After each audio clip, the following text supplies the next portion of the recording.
What's going on, designers? Welcome back to another video. Today we're going to be looking into this Instagram famous post. Lots of people are doing this style at the moment and it's quite a good technique to learn, so you can use it on your own Instagram post. Let's get straight into it. So the first thing you're going to need to do is get your image. I've chosen a picture of Thor and Loki today, just something famous, something you all know, and I'm going to start cutting them out and getting them ready to put behind our background. I will leave the files in the description below because there's a few images that you'll need to get. You can download them online as well if you can't download them through my link. But once you have your image, start cutting it out. I suggest to use the pen tool for this because it's probably going to be the best method of cutting out depending on what image you choose. If you choose an image of yourself, you might already have a white background and the quick selection tool might be adequate, but I'm going to use the pen tool for this. I'm going to speed it up just so it doesn't take you ages to watch this.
Right, so we have our selection.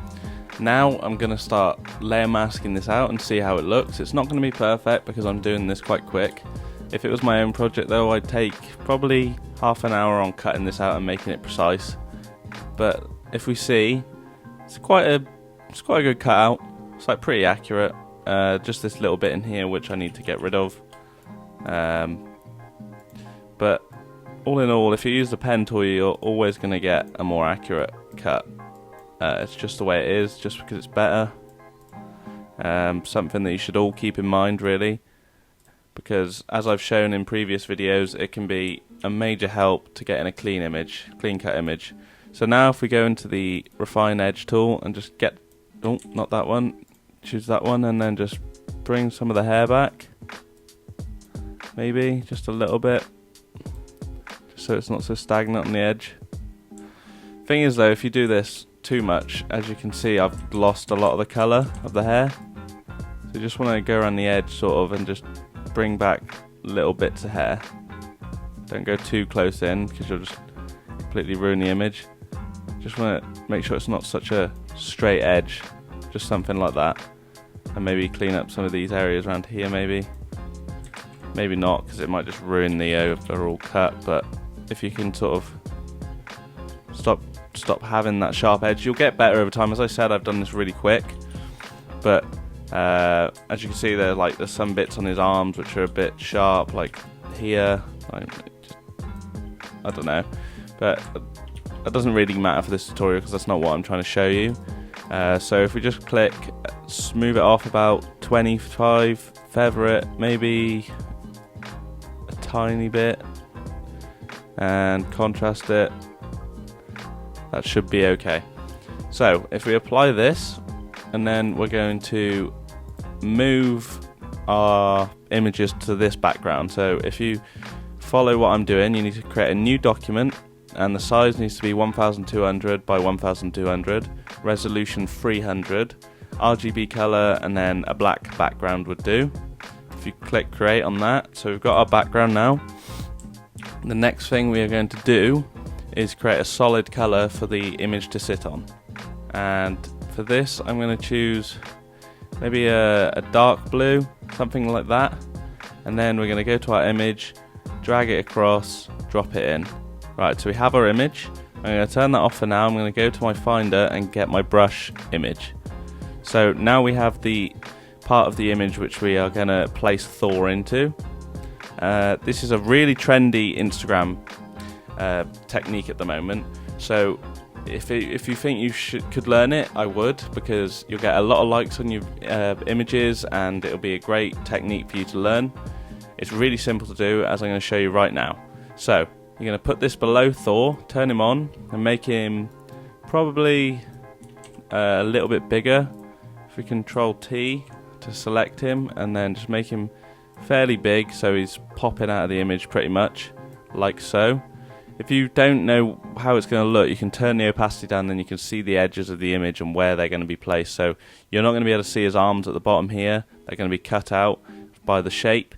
So I'm going to turn the opacity back up, and then you're going to need to select your brush layer and hold Command on a Mac or Control on a PC. Click the layer, and as you can see, it selects all of it. Next thing you need to do is go to Thor again and then click Layer Mask. As you can see, he's disappeared into the image. So, how do I get his head back, you're asking me? You need to select your brush tool, get a hard brush, about 150 size, make sure it's hard, and then just paint back in the bit that you've painted away. As you can see, that was really simple and it did not take a lot of effort. So that's pretty much it for the brush technique. I'm just gonna probably add a color overlay to the to this background of the stroke. Maybe make it like a darker blue, maybe. Get that blue, and then we'll just make it a little bit darker, just so it sticks out a bit more, like so. That makes that work. The last thing I'm going to show you is a filter gallery. Now the filter gallery adds textures like poster edge, smudge technique. As you can see, it just different ones create different effects. Poster edge just makes it more like a cartoony effect, which could work for you. You can increase it, make it look more like a poster. Edge intensity, there's lots of things you can do to make it look more like a poster, which might be what you're going for, because as we know, Thor is out of a comic book. But to me, I don't really like that technique, so I'm going to use a technique called oil paint. So if you select your layer with Thor on it, or your image, and then you go down to stylize and click oil paint, then you get this image. I need to zoom out a bit. And then you can sort of determine how you want it to look. So obviously this is going to be painting, but you can determine how you want the oil paint to look and how much texture on the image you want. So if I do this, you can see it goes really textured like an old painting. But if you like minimize it back a bit, because you don't want to see all that texture really, you just want to see a light amount. So I'm going to put it about 0.3. I'm going to click OK. Then if I zoom into the image, as you can see little bits of texture over his armor and stuff, and on his face you can see little bits of texture. The last thing I'm going to do is add an adjustment layer, and this is going to be a brightness and contrast, I think, just to bring the image together like so. If I brighten it up a bit, and maybe add levels as well, just to make sure I've got the blacks in correctly and the whites in correctly. So as you can see, we've created a really simple technique there, and that would look really good on your Instagram photos or any other technique you want to use it for, if it's for a project or so. I'm not sure what you would want to use it for, but it's up to you. But I guarantee you, if you use this on Instagram, you'll get a lot of likes, because it's a trending thing at the moment, and I just thought I'd share it with you guys, because you deserve the best, don't you? You're my supporters. Yeah, so that's all for this tutorial, guys. I hope you enjoyed. If you did, leave a like, comment and subscribe, and I'll see you in the next video.